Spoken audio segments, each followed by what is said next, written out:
Boa noite, pessoal. Como é que vocês estão? Então, passei aqui, para mais uma live de transbordo. E hoje eu quero ler com vocês uma passagem que também é uma parábola que se encontra no livro de Mateus, capítulo 13 e versículo 34, que é a parábola dos tesouros escondidos. Primeiro eu quero deixar aqui claro para vocês o que são parábolas. Parábolas são recados que contêm mensagem escondida.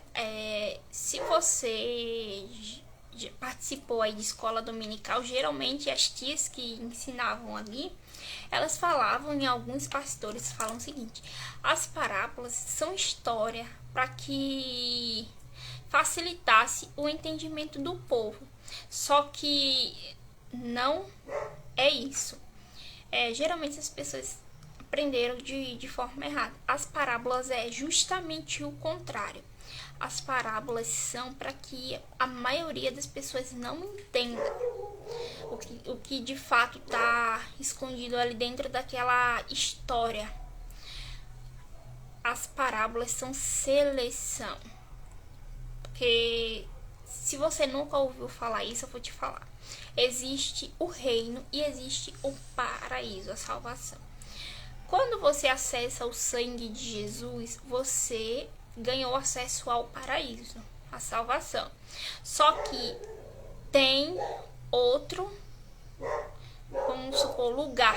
É uma mesa aonde vai sentar os governantes, aonde a gente vai ser dado para nós governos. Sim, você vai governar. Para quem não sabe, Jesus vai governar a terra politicamente durante 1000 anos, né? Parece loucura. A maioria das pessoas nunca nem escutou sobre isso. Mas Jesus vai governar a terra politicamente. E várias pessoas que são governantes hoje, quando o reino baixar aqui na terra, Jesus baixar aqui na terra, vai ser dado a essas pessoas governo de galáxia e tudo mais. Então, para vocês entenderem isso, as parábolas são recados, onde tem como intenção selecionar ali os ouvintes. Você só consegue entender a partir do momento que você entra em outros níveis de acesso. Como a palavra é remédio, a palavra é cura, né? Depende do nível que você tá. A palavra é cura, a palavra é remédio, a palavra é diversão. 3 estágios. Assim como o nosso nível de fé e de acesso ao Senhor também tem vários estágios. Tem só o ouvinte que crê, mas não pratica. Tem as pessoas que são servos, que ela vive ali em função de servir de alguma forma a casa do Senhor, porém ela serve, tornou-se para ela uma profissão, só que ela não acessa verdadeiramente o Senhor. Tem o acesso de pai, onde o Senhor é seu pai, de fato ele é, mas você tem esse nível de acesso com ele, e tem um nível de acesso que é o último estágio, que é o estágio onde o Senhor é seu amigo. Como assim, Mariana? Meu amigo Senhor. Qual é a diferença de pai e amigo?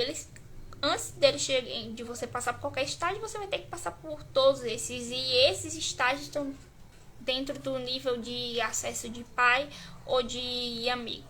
Porque se você parar para pensar,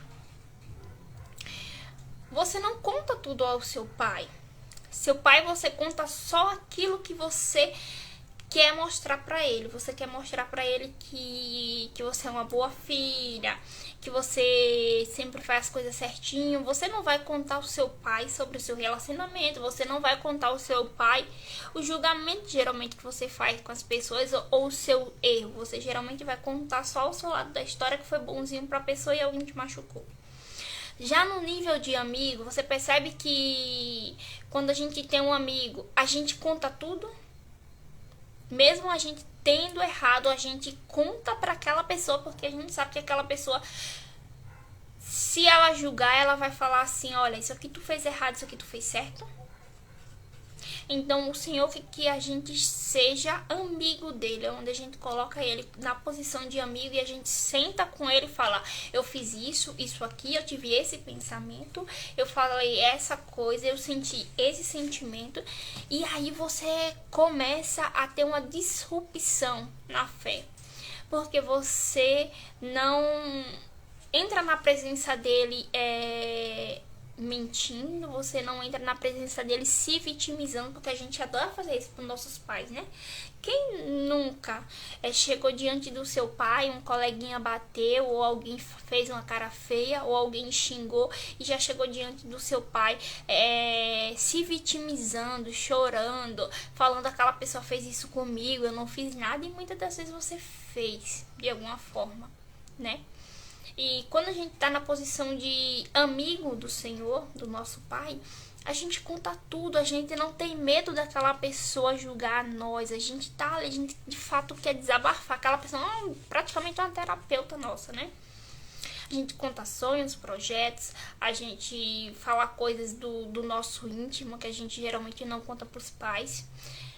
E é esse lugar aonde o Senhor quer chamar a gente. E a gente só consegue tá nesse lugar quando a gente busca em primeiro lugar o reino, né? E a gente consegue entrar nesse acesso. Tá.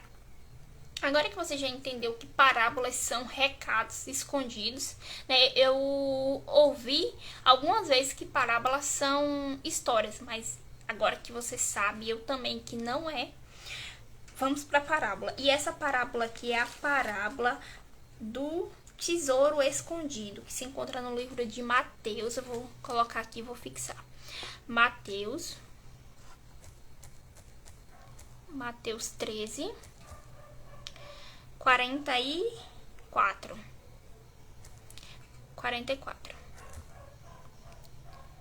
44 até o 45. 44, beleza. E aí, eu vou... Mateus 13, 44. Agora eu quero ver desativados. Acho que eu não consigo fixar o meu próprio comentário, né? Eu achei que poderia, mas beleza. Eu não consigo porque é o meu próprio comentário, não consigo fixar. E o que acontece? Vamos lá. Nessa parábola fala dos tesouros escondidos. O reino do céu é como um tesouro escondido no campo. O reino do céu é como um tesouro escondido no campo, que certo homem acha e esconde de novo. Imagine você achar um tesouro escondido no campo. Imagine você encontrar um tesouro escondido no campo. Só que esse tesouro você não pode pegar simplesmente ele e levar para sua casa. Você achou no campo, né? Porque eu não sei se vocês sabem, mas tem exemplo, se você acha tesouro em terra, dependendo se você escavou naquela terra e achou e aquela terra não é sua, se o dono daquela terra reclamar, você tem que devolver o tesouro e você ainda tem que pagar uma multa por escavação ilegal e etc.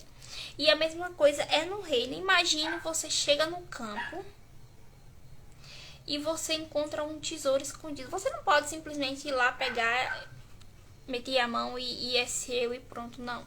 Você percebe que esse homem, vou ler agora. Que certo homem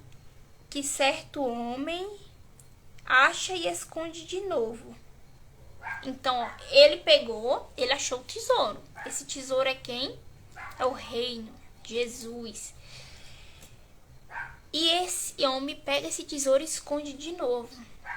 E ele fica tão feliz que vende tudo que tem e depois volta e compra o campo. Uau, meu Deus do céu. quando fala de esconder, a maioria das pessoas falam assim que esconder, porque ele quis esconder o reino, né? Só que ele não reteu. Aqui não tem escrito que reteu, que ele escondeu para ninguém achar. Aqui esse esconder é para ninguém tomar.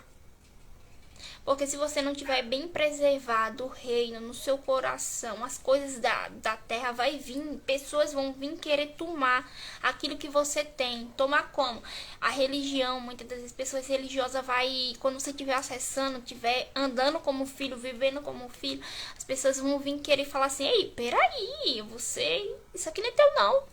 Tu não pode usufruir da forma, tu não pode falar da palavra dessa forma. Isso aqui não pode, tem que ter todo um ritual para poder pregar a palavra. Tem que ter todo um ritual, tem que ser consagrado, tem que ser isso, tem que ser aquilo para poder falar da palavra. E depois que Jesus veio, isso mudou. Claro que ele ainda unge, ainda tem ministério de várias pessoas, né, que o próprio Senhor dá. Só que a partir do momento que ele fala que vai morrer e o templo que levou 46 anos para ser construído, ele ia reconstruir em 3 dias, ele fala o seguinte, ele dá um recado seguinte para nós: o templo vai estar dentro de vocês. Então a gente somos o templo do Senhor. O Espírito Santo habita em nós, habita dentro desse corpo, dentro dessa alma. Então a gente, como filho, quando a gente acessa o Espírito, o sangue de Jesus, a gente passa a ser filho. Então a gente pode falar da palavra, mesmo sem a gente ser ungido. A gente vai falar daquilo que a gente vive, daquilo que a gente acredita, daquilo que é a palavra. Então, quando fala aqui de esconder, esse homem não reteu. Então não pode se dizer que ele escondeu para ninguém acessar, mas para ninguém tomar. É coisa diferente. Ele deixava as pessoas acessar, mas ele escondeu para que ninguém tomasse dele aquilo que ele recebeu do campo, que é Jesus. E aí então ele fica tão feliz e vende tudo o que tem e depois volta e compra o campo.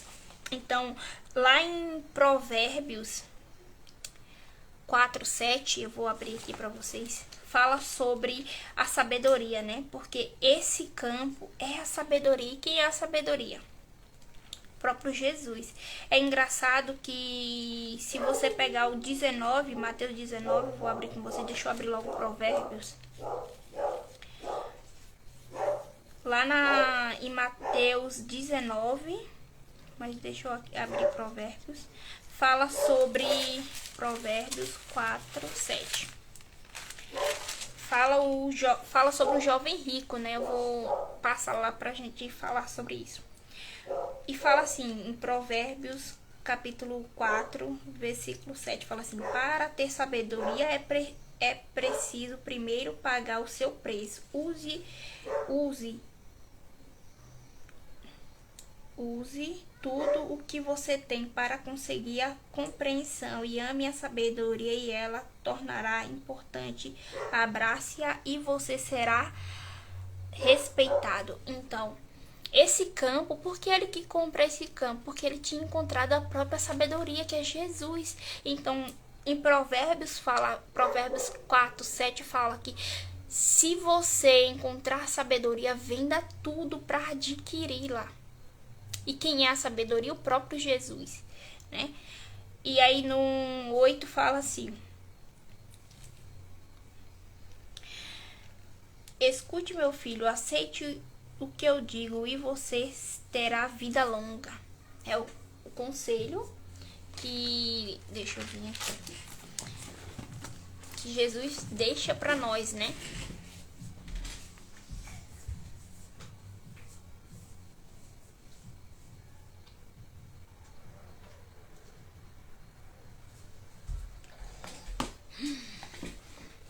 E aí eu quero ler agora com vocês a passagem do jovem rico, para vocês entenderem do que eu tô falando.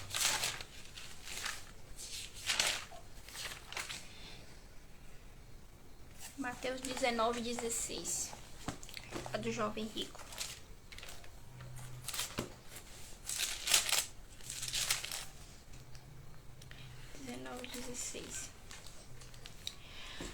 Que fala assim: certa vez, e ele tá se mexendo.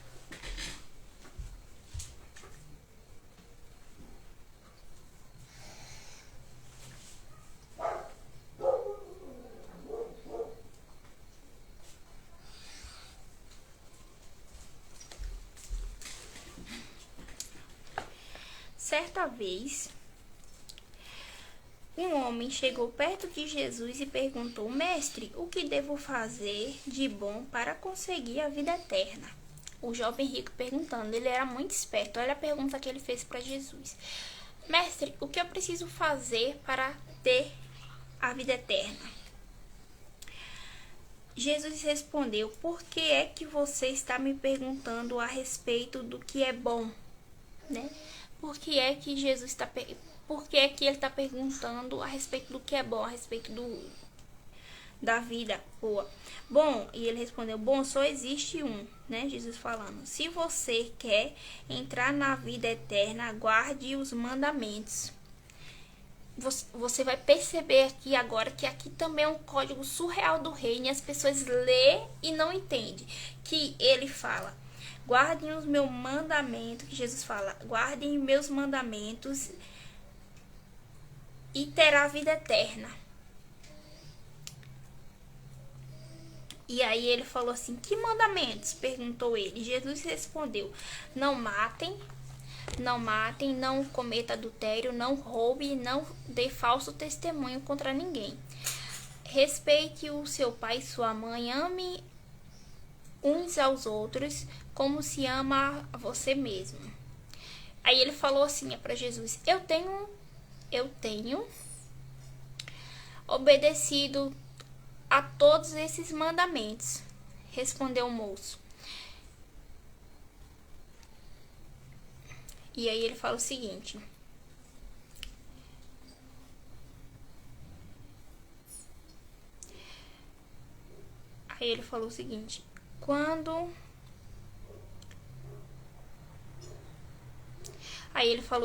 eu tenho obedecido todos esses mandamentos.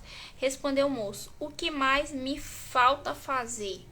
Ele falou assim: o que mais me falta fazer, pois eu já cumpro tudo isso?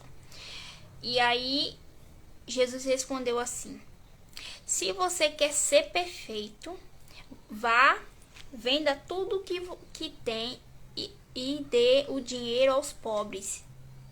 E assim você terá riquezas no céu. Depois venha e me siga. E aí fala o seguinte: quando o moço ouviu isso, foi embora triste, pois era muito rico. O que acontece aqui é uma distorção tão grande que tem cristãos que vivem uma vida inteira sabotando a riqueza na sua vida, porque pegaram esse texto e deduziram que as pessoas ricas não vão para o céu. A mesma coisa é crianças. Imagine você, uma criança de 7 anos, você vai na escola ou você vai numa igreja, você se arruma, suas famílias levam você numa igreja e chega lá, o pastor fala assim: os ricos não vão entrar no céu. E aquele pastor naquele momento não explica, e nem os pais explicam depois, que aqui não se trata do dinheiro. Porque se você pegar o José de Arimateia, o José de Arimateia era rico. Mas Jesus não fez essa proposta para ele. Por quê? Porque tudo que ele tinha era de Jesus. Como assim, Mariana? O coração era dele, era 100% de Jesus. As outras coisas ele usava para patrocinar o reino, para semear, para produzir. Então aqui tinha diferença. O jovem rico é só um sinal de que aquela pessoa recebeu uma herança. Esse jovem rico aqui, ele só tinha dinheiro, ele não tinha a mentalidade de riqueza e de prosperidade. Ele tinha recebido um dinheiro de uma herança e na cabeça dele ele não dava conta de multiplicar aquilo ou de refazer aquilo. Então aqui esse jovem rico, ele perdeu uma grande oportunidade de dizer: Senhor, tudo que eu tenho está à tua disposição.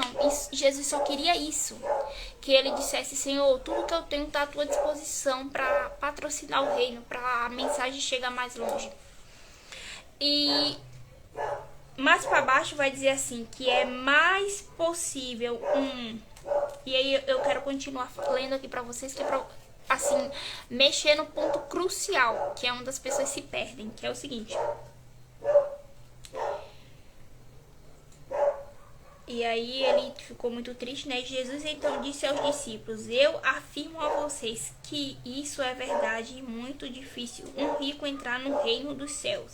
E digo ainda que é mais difícil um rico entrar no reino de Deus do que um camelo passar pelo fundo de uma agulha. No Egito, lá nos portões das cidades, tem portões. Então, imagine uns camelos de 5 metros de altura, 6 metros de altura passar por debaixo de um portão. Então, eles tinham que ficar de joelho, que para os camelos não é difícil. Eles tinham que tirar toda a carga, que é o que faz a analogia ao reino, né? Como que a gente entra no reino? Desapegando de toda a carga aqui da terra, seja de falta de perdão, seja de ganância, seja de apego ao dinheiro, seja até de apego aos nossos filhos. Na palavra fala que a gente tem que amar o Senhor sobre todas as coisas. Se você diz que ama o Senhor, mas você ama mais os seus filhos, você não está cumprindo o primeiro mandamento, que é amar o Senhor acima de sobre todas as coisas. Eu, por muito tempo, eu não sabia sobre isso. Eu falava assim: Senhor, como que faz? Eu amo tanto os meus filhos, como que faz para deixar de amar os meus filhos em primeiro lugar e amar o Senhor? Aquilo, para mim, aquilo não fazia sentido. Eu falava assim: Senhor, olha, eu posso desfazer de muita coisa, mas eu não dou conta de amar primeiro o Senhor antes dos meus filhos. E até que eu entendi o que de fato é amar o Senhor. O que de fato é você falar assim: Senhor, esses filhos não é meu, é teu. Eu falo para as minhas filhas e elas usam isso muitas das vezes contra mim. Ela fala assim: mãe, mas a senhora nem é minha mãe, assim, é o Senhor que é. Aí eu falei, hoje eu expliquei para elas, né, que sim, o Senhor foi quem criou vocês, mas aqui na terra ele me deu autoridade sobre vocês. E aí elas falam: ah, tá. Só que se você não entende o que de fato é amar o Senhor sobre todas as coisas, você vive uma vida de regras e não de princípio, e se torna tão cansado, é um fardo tão pesado você viver de regras, porque você tem que se lembrar das regras para poder não cumprir. Quando vê, você já pecou. Uma das coisas que eu amo se vier o reino é o seguinte: é que o reino fica tão verdadeiro dentro de você que quando as pessoas vêm falar de outras pessoas perto de mim, eu automaticamente falo assim pra mim mesma e pra aquela pessoa tá dando o melhor que ela pode. Tudo bem, ela só não sabe quem é. Eu falo pras minhas filhas hoje, quando elas vêm com alguma reclamação, pro meu esposo, quando eles vêm com alguma reclamação de alguém, tudo bem, é só o melhor que aquela pessoa pode dar. Ela não sabe quem é ainda, você sabe. Então não julga ela não, deixa passar, deixa pra lá. Então, assim, se isso fosse uma regra instalada dentro de mim, isso ia ser tão cansativo, porque daqui a pouco eu já tava falando da vida das pessoas e eu tinha que estar toda hora pedindo perdão por isso. E quando você tá vivendo por princípio, quando o Senhor é em primeiro lugar na sua vida em tudo, isso se torna tão natural, assim, sabe? É tão transformador, porque claro que muitas das vezes você vai ter pensamentos a respeito das pessoas que você não quer, né? Mas aí vem aí o autodomínio, é você controlar a si mesmo, controlar a sua mente, o seu cérebro. E eu quero voltar lá com vocês em Mateus 13:45 agora. O reino dos céus também é como um comerciante que anda procurando pérolas finas. Quando encontra uma pérola que é mesmo de grande valor, ele vai, vende tudo e a compra a pérola. Se você entender isso aqui, sabe o que significa essa palavra? Vende tudo. Eu escrevi ela aqui pra vocês porque ela é em inglês. E é all-in, lembrei, all-in. All-in significa tudo. Eu te entrego tudo. E aqui fala, esse comerciante, o reino do céu é como um comerciante que anda procurando pedras preciosas e de grande valor. E quando ele encontra, vende tudo e a compra. Você encontrou o reino. Se você encontrou verdadeiramente o reino, você vai falar algo aqui que eu vou falar agora, que é o all-in.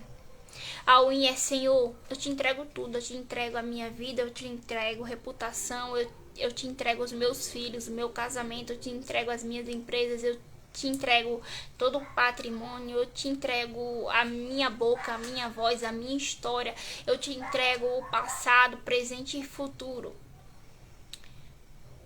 Porque hoje em dia eu entendo sobre dízimo. Eu não sabia sobre dízimo e era algo que eu me culpava muito, sobre não dar o dízimo todo mês. Só que eu entendi uma coisa, que o dízimo é só 10%. Não tem como você cumprir isso aqui, que é quando o reino dos céus é semelhante a um tesouro ou é semelhante a uma pedra grande e valiosa. O comerciante e o homem vendeu tudo para poder adquirir aquele campo onde tinha aquele tesouro precioso e para adquirir a pérola preciosa, que tem o mesmo significado. Jesus, a própria sabedoria. Se eu só pego 10% do meu salário, do que eu ganho, e dou para Jesus, eu não tô cumprindo esse princípio que é tudo teu. A maioria das pessoas, claro, assim, eu não sou contra quem dá dízimo, e tem que dar mesmo, é super válido, porque as instituições precisam, né? A gente vive num mundo onde o dinheiro é gerado, para usufruir, né? Isso é normal, a gente tem que andar conforme aqui o mundo, nesse sistema de dinheiro que eu falo, né? Só que a maioria das pessoas acha que só dar o dízimo já é o suficiente. E não se trata de dízimo. O Senhor não quer o dízimo, o Senhor não quer 10% de ninguém todo mês. O que o Senhor quer não é dinheiro. A forma de você dar 10% é dizer que você dá só 10% da sua vida para Ele. É isso que você está dizendo para Ele. Jesus, eu te dou 10% da minha vida. E Ele quer tudo. Ele quer sua família, Ele quer você. Ele quer você dizendo assim: Senhor, tem aqui esse diploma, é teu. Nem que eu rasgue ele, é o quê? É para fazer o quê? Tô dentro. Uma das coisas que eu tenho mais pedido pro Senhor é me dar direção. Eu tô dentro. Não importa o que seja, eu tô dentro. Eu quero te entregar tudo, eu te entrego tudo. Eu quero viver com o Senhor o all-in. Entrego 100% de tudo. E quando você entende isso aqui, o jogo é diferente. Porque para entregar 100% de tudo, você tem que ser filho. Você tem que ser filho, porque se você é religioso, você não dá conta de parar de dar dízimo e começar a entregar toda a sua vida. E aí, como eu já li pra vocês, né? 45. O reino dos céus é também como um comerciante que anda procurando pérolas finas. Quando encontra uma pérola que é mesmo de grande valor, ele vai e vende tudo que tem e compra a pérola. Cara, o reino não tem comparação, não tem como você não viver. Sabe o que hoje as pessoas têm se perdido no cristianismo, não, mas na religião? É no seguinte: elas adotam uma religião para elas, mas elas esquecem de cumprir a verdadeira religião, que é cuidar dos órfãos e das viúvas. Se estima que só no Brasil tem mais de 160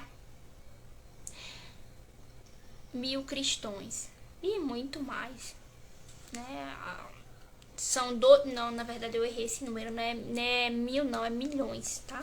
Só no Brasil, porque tem 2 bilhões de pessoas que se declaram cristãs. Então, se essas pessoas não tivessem presas na religião, a gente dava conta de resolver o problema dos outros filhos, sabe?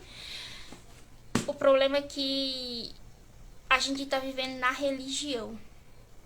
Se as igrejas não tivessem tão preocupadas com a religião, doutrina, pode isso, não pode isso, e tivesse focado em cumprir o que tá lá em Tiago 1:27, que é cuidar dos órfãos e das viúvas, a gente dava para resolver. Imagine quantos orfanatos não tem lotado de pessoas. Se cada igreja se unisse para uma família, pelo menos uma família, adotar uma criança, já tinha esvaziado 99% dos orfanatos. Fora as viúvas, que a maioria nem sabe o que significa. Não sabe. E é triste, mas eu também me alegro muito, porque na palavra fala que se os filhos não falarem, as pedras vão falar. E hoje o que mais tem acontecido é pessoas que não são cristãs, que não viveram dentro daquele ambiente, estão abrindo a boca para entregar a mensagem. O Senhor está convencendo elas, o Espírito Santo está convencendo elas. E tem várias pessoas religiosas que estão extremamente com raiva, falar, não pode misturar A com B, não pode falar isso. E daí, você não tá abrindo a boca, você não tá fazendo o seu papel, só cala a boca e vai fazer o que precisa fazer. Levar a mensagem. Tá cada vez mais difícil levar a mensagem, porque tem muitas pessoas com o coração fechado, porque as igrejas fez um avanço, mas também fizeram um retrocesso na cabeça de várias pessoas. Cada vez mais eu percebo que é chegado o reino. Você precisa abrir a boca. O pouquinho que você sabe já vai ajudar 50 mil brasileiros. Você precisa abrir a boca, porque só o fato de você saber que tem o paraíso e tem o reino, várias pessoas não sabem disso, que tem 2 tipos de acesso, o reino e o paraíso. Sabe, uma das coisas que eu fico assim, eu fico pedindo pro Senhor, Senhor, não me deixa nesse lugar que é quando os fariseus vêm até Jesus perguntando coisas para ele, e principalmente a passagem onde eles trazem até Jesus uma mulher adúltera, porque na lei de Moisés a mulher que fosse pega adulterando tinha que ser apedrejada. E aí Jesus fala assim, quem não tiver pecado tira a primeira pedra. E daqui a pouco cada uma daquelas pessoas foram saindo, e só ficou aquela mulher e Jesus. E aí ela fala assim, mestre, todos foram embora. E aí ela fica ali parada, porque ela não sabia se Jesus ia liberar ela ou se Jesus ia apedrejar ela. E ele fala o seguinte, vai, não peque mais. E a maioria das pessoas que é religiosa hoje, se você faz algo errado na igreja, de alguma forma, você fica como se fosse de castigo, você para de pregar, você para disso, você para daquilo. Eles estão tão apegados à lei de Moisés que esqueceram de ver que o filho estava ali. Imagina o próprio filho, a própria sabedoria diante de você, e você não reconhecer. E hoje ele ainda continua diante de nós, ele continua dentro de nós. E uma das coisas que eu tenho pedido pro Senhor é, Senhor, não me deixa tirar de mim essa visão que eu tenho, que o Senhor tá comigo, tá na minha frente todo momento. Não me deixe se tornar uma pessoa religiosa. Não me deixa perder o acesso de filha. Eu não quero perder esse acesso de filha. Porque por muito tempo as minhas irmãs são evangélicas há muitos anos. E eu sempre olhei para elas e falei assim: Senhor, eu não quero viver esse evangelho que eu vejo as minhas irmãs vivendo. Até que eu descobri que esse não é o verdadeiro evangelho. Que o evangelho vai muito mais, vai muito além de religiosidade, de vestes, de comportamentos. Que, aliás, tem uma coisa que é doutrinado às pessoas dentro da igreja, é o comportamento. Esses dias a professora da minha filha falou assim, que na verdade foi a professora falou o seguinte, que se você fizer algo errado, Jesus não gosta mais de você. E eu falei pra ela: filha, essa sua professora falou algo totalmente errado, ela não sabe o que tá falando. Quando a gente fala assim, que se a gente fizer algo errado, o Senhor vai parar de gostar da gente, a gente tá colocando o Senhor no lugar de amigo. Mas aqueles amigos que estão é só nossos amigos pelo nosso comportamento, não é porque ele é verdadeiramente nosso amigo. E eu falei: filha, fala pra mamãe quantas vezes você erra num dia e a mamãe deixa de gostar de você. Não, a mamãe te repreende, porque esse é o papel da mamãe. A mamãe conversa com você, a mamãe te disciplina, mas a mamãe não deixa de gostar de você. O que você faz de bom ou de ruim não abala o meu gostar por você, é a mesma coisa do Senhor. E o que a gente mais doutrina nossos filhos é: quando faz algo bom, elogia. Quando faz algo ruim, crucifica, julga, lança palavras que vão futuramente ser flechas de maldade na vida dos nossos filhos, de bloqueios emocionais. A gente tem que parar de elogiar nossos filhos só quando eles fazem algo bom. Não é aquilo algo bom que define o quanto a gente gosta, o quanto nossos filhos são bons, ou prósperos, ou inteligentes, ou bondoso. Não é o comportamento ruim também que vai definir que eles são uma pessoa ruim. Também não é. Eles são 100% bons, não importa. A gente sempre não erra e o Senhor sempre não está disposto a nos pegar a nossa mão.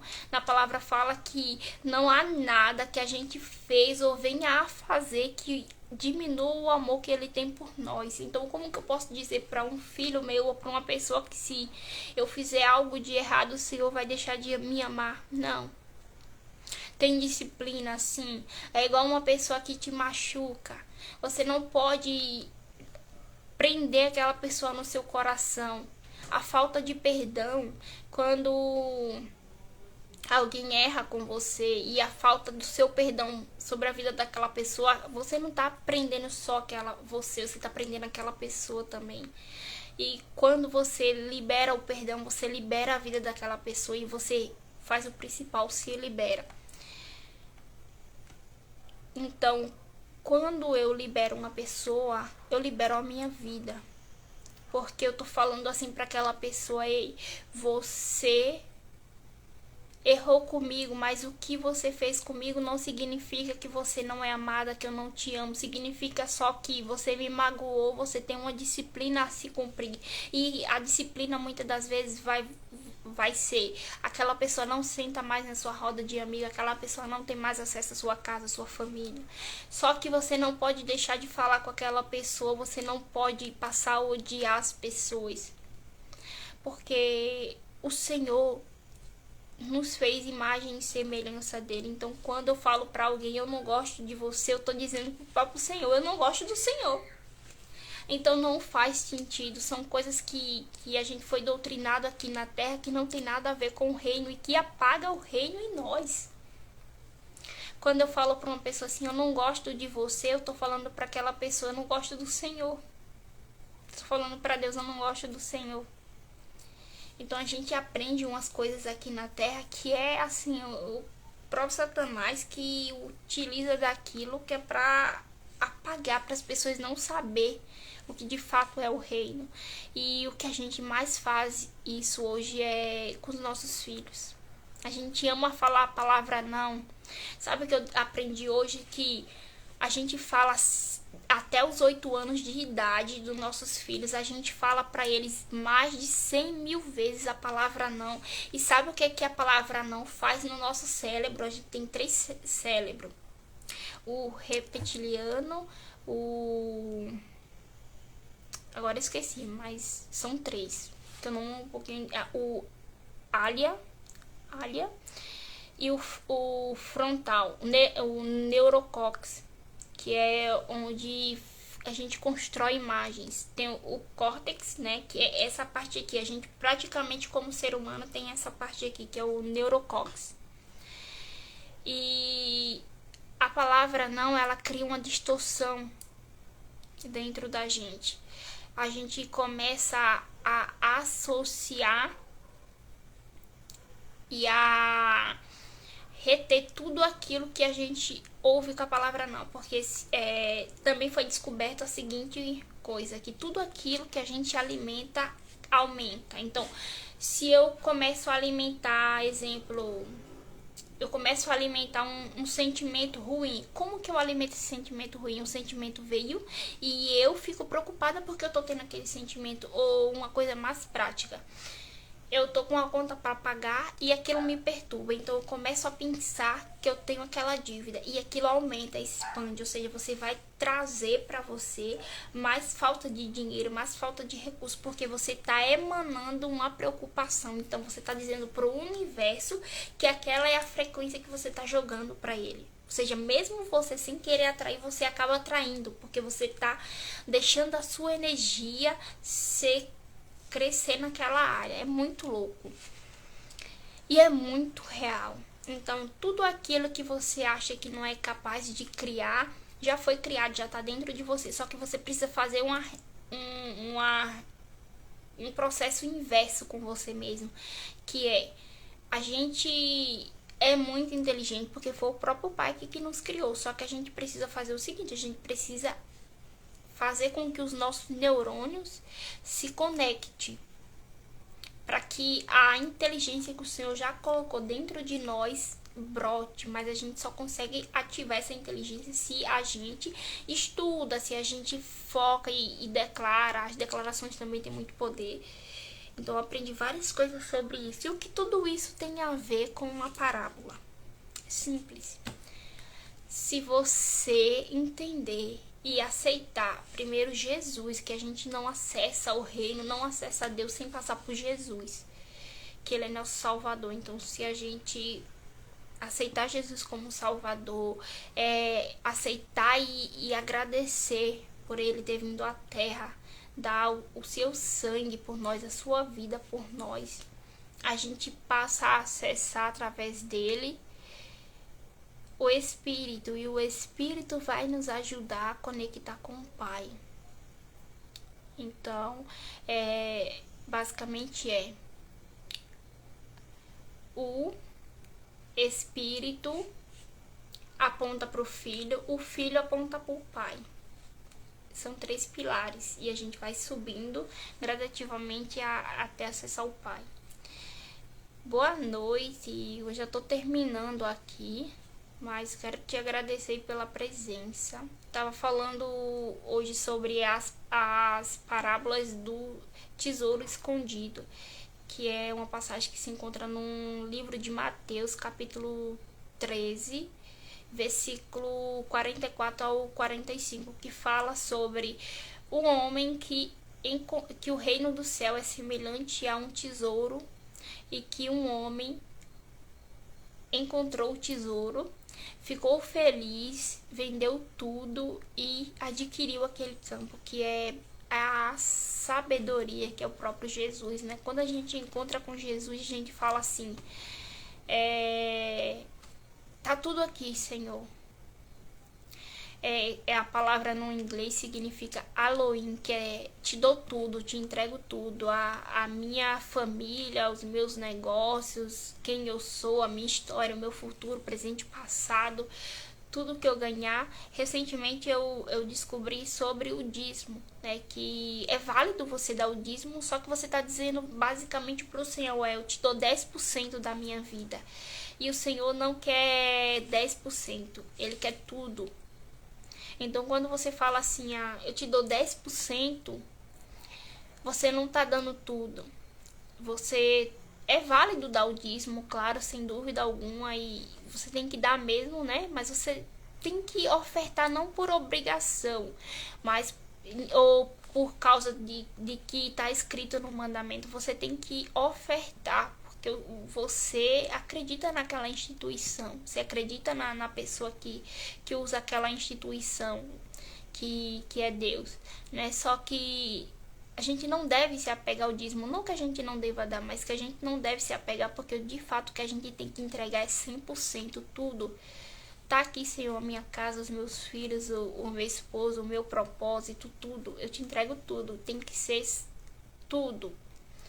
Que é pra gente ter acesso verdadeiramente a Ele. E eu também li a passagem que se encontra lá no livro de Mateus 19, do 16 até o 17, que é do jovem rico, onde as pessoas distorcem aquela palavra, porque o Senhor fala que é mais fácil um camelo passar por uma agulha do que um jovem rico. Eu fui pesquisar hoje, eu estava até vendo um vídeo e tinha a mesma palavra que nos portões de Jerusalém não tinha como se passar um camelo, porque imagina um camelo de 5, 6 metros de altura. Como que vai passar por um portão? Então aquele camelo tinha que se tirar toda a carga daquele camelo. E o camelo tinha que passar de joelho, que é uma coisa normal. Os camelos, quando passam por lugares onde eles não passam em pé, eles têm que se abaixar, né? E eles se abaixam também para as pessoas subirem. E aí é como se fosse uma agulha, né? Como imagina um animal daquele tamanho passar por um lugar onde ele tem que se abaixar, literalmente como se ele estivesse passando numa agulha, né? Então isso que significa. E também significa o seguinte: quando a gente tira toda a carga, as pessoas tiram toda a carga do camelo para poder passar, o que é que aponta para o reino? Porque para a gente acessar o reino, que é uma porta estreita, a gente tem que se desfazer de todas as cargas, de toda a falta de perdão, de todo o coração em coisas, em pessoas, até nos próprios filhos. E era essa analogia que Jesus estava fazendo. Porque se você pega o José de Arimateia, José de Arimateia era rico. Só que Jesus não fez essa proposta para ele. Por quê? Porque o coração de José de Arimateia, apesar dele ser rico, e ele era discípulo de Jesus, era 100% de Jesus, 100% do reino. E Jesus só fez essa proposta para aquele jovem rico porque o coração dele estava no dinheiro, né? E além de rico significar uma pessoa que só tinha dinheiro ali, que era herdeiro, ele olhou para si, provavelmente falou assim: eu não dou conta de refazer esse dinheiro, né? De ter esse dinheiro novamente. Mas se ele tivesse pegado a oportunidade que ele teve ali, tivesse: Senhor, tá aqui tudo que eu tenho, eu coloco à disposição do teu ministério, da tua passagem aqui na terra, para a mensagem chegar mais longe, eu tenho certeza que aquele homem, ele ia deixar de ser rico e ia passar a ser próspero. O neném tá ali se mexendo. E aí essa passagem as pessoas distorcem ela muito, só que elas não explicam que